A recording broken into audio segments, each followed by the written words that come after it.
This week on Merricks Garage, the links are in. Everything is coming back together. Got a little bit more stuff to do that we'll talk about coming up shortly, but I'm claiming success. I had hoped to get the truck up and running for you guys, but there's still quite a bit of plumbing left to do. King of the Hammers coming up in 2 weeks is my deadline. I am busting butt hard to make it to that, but I'm claiming success and victory. I'm going to show you what I've got done. I'm going to show you what I've got to get done on this week's episode of Merricks Garage. Hit that subscribe button, hit that like button, and let's do it.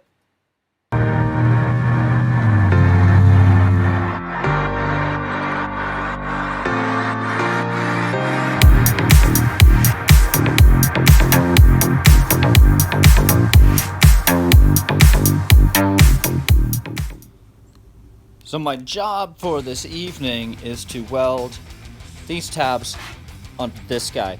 This guy ties in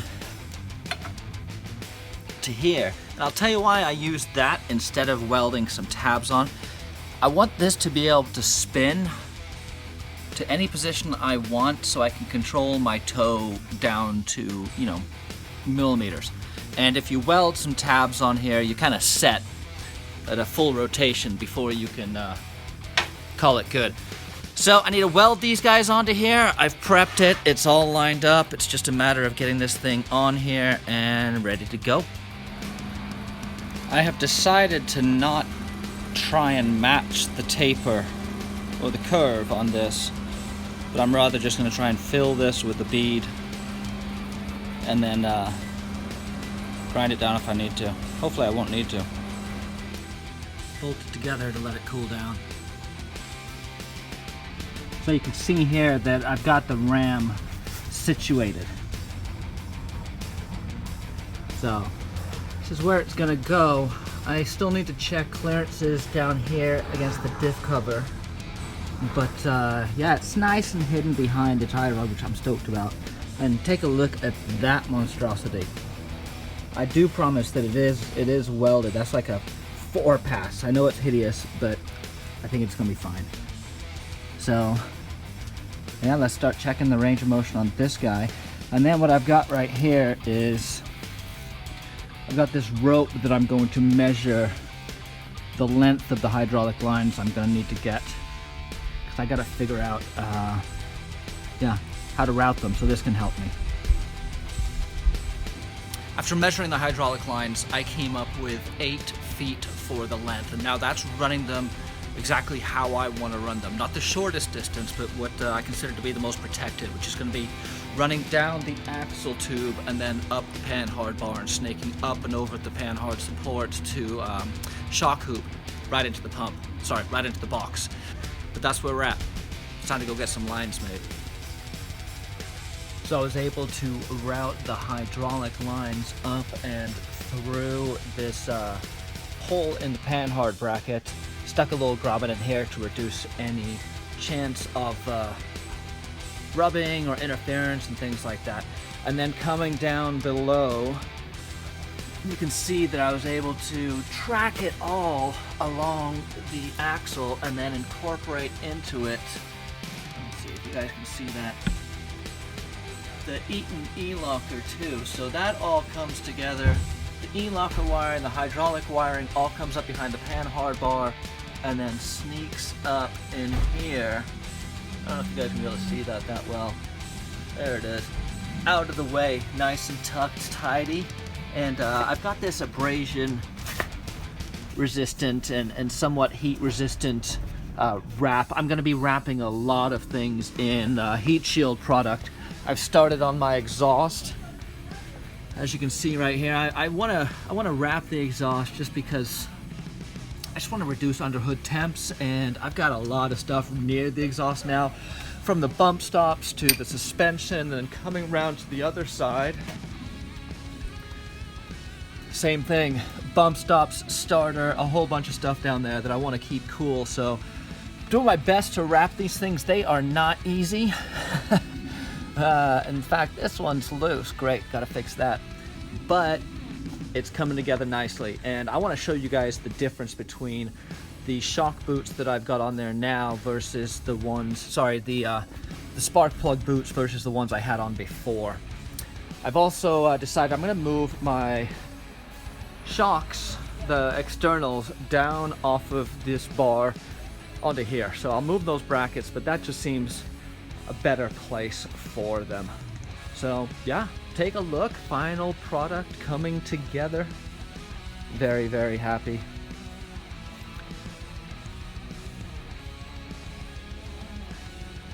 Here we have the old spark plug boots and the new one from Heat Shield Industries.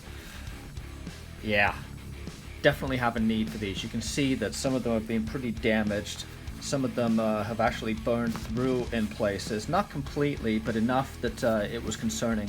So I am happy that this is a much longer, by about, 2 or 3 inches longer than the other ones. Looking forward to getting all this stuff tied together. Controlling my underhood temperatures, always a good idea. I pulled the springs so I can start doing some articulation tests to see what should be hitting first. What I've come down to is that is what is interfering first, without the shock in here.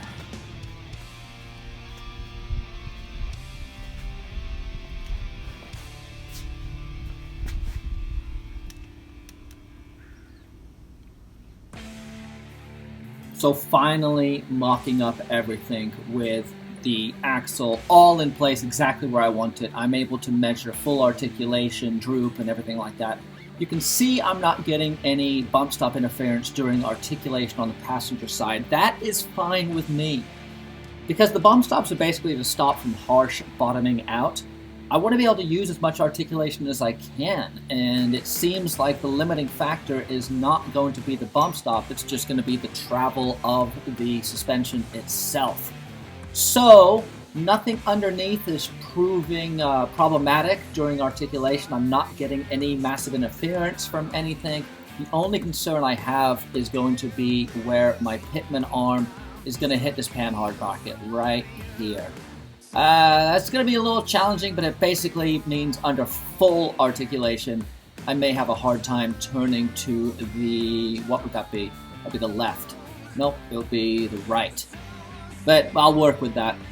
You can see that everything else lines up great. Good angles on my drive line. I've measured my caster. It's showing as 6 degrees on both sides. My wheelbase comes in at 107 inches. Got the ram mounted up in place. It's nicely hidden and tucked away. And everything else that could pose problematic in terms of brake lines or hydraulic lines is going to be run and hidden too. I think I'm ready to paint this thing, which is going to be a huge step forward. I'm fired up. This has taken quite a bit of work, but I'm very happy with how the process has come together. The cross member has tied in things nicely. The drive shaft clears well and gives me a good pinion angle still. And my link separation angle, obviously already set by Off-Road Design, but everything looks good in the geometry area. So yeah, this is pretty cool. I'm fired up that I've gotten this far. I'm fired up that the end is in sight, and I'm looking forward to putting this back together and start getting it back on the road. Well, as is my habit, I went down the rabbit hole further and further and just started thinking of other things I could do, like let's replace all the hard lines. Let's relocate my transpooler. Let's move stuff up off the fenders. And that's fine. That's stuff that I want to do. It's stuff that's going to be a massive improvement, but it does add a lot of time and planning. Moving all of my electronics and transmission cooling and power steering cooling, etc., up off the fenders is a lot of work, but it's going to be hugely beneficial in the fact that I will be able to pop off the quarter panels rather quickly, as there shouldn't be anything mounted to them. I'd love to be able to just pull them off if I need to access the motor, and that is the easiest way to do it. So everything here that is operational for the vehicle structurally is done and dialed in. The rest of it is just the busy work of plumbing and hard lines and radiator mounts and various things like that hopefully will go rather quickly here. I say that optimistically, but I think I got a fighting chance for King of the Hammers. I kind of had a game plan about what I wanted to do when I first started, and that obviously fell apart as I can't leave good enough alone. So I just kept on adding more and more stuff to the project, and it's gotten out of hand. So most of the plumbing is done for the hydraulic system. Most of the thoughts have come together for the transmission cooler and the power steering cooler. What else have I tried to do? Fixing the radiator mount for the new Griffin radiator I'm putting in. And yeah, everything's been painted. It just needs to be tied back together. A day in the life of Merricks Garage. Typical Saturday.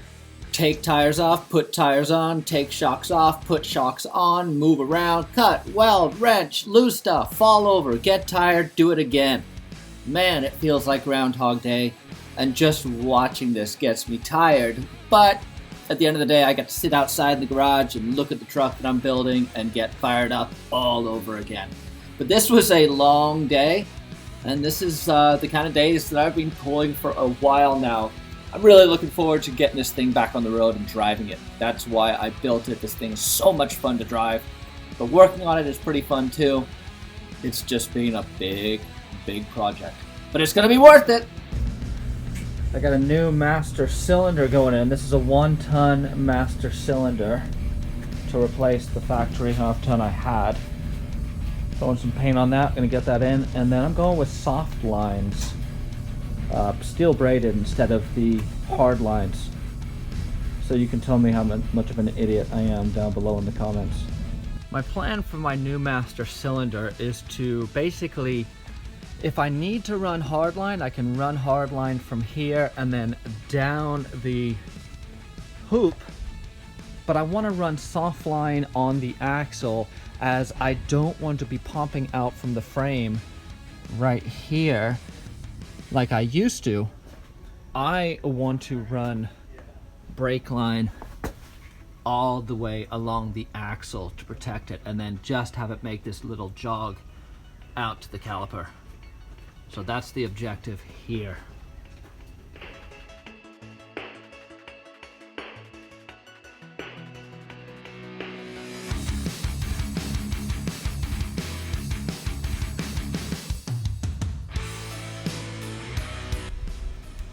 Okay, you can see I got all this stuff welded up. Back here too. The links are all welded. You can see what I'm doing now is basically just going through, Loctiting everything, and then throwing some tamper-proof paint on it.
With this cross-check torque seal, I want to be able to see it so I can just visually verify that nothing is loosened.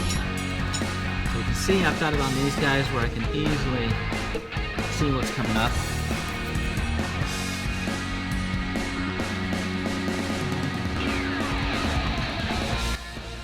It has been a lot bigger job than I initially anticipated, but I blame myself for that. When you fully rebuild your Dana 60 and then decide to change everything up on the brakes and cooling and steering, it's obviously going to have some ramifications in terms of energy expenditure and time spinning wrenches.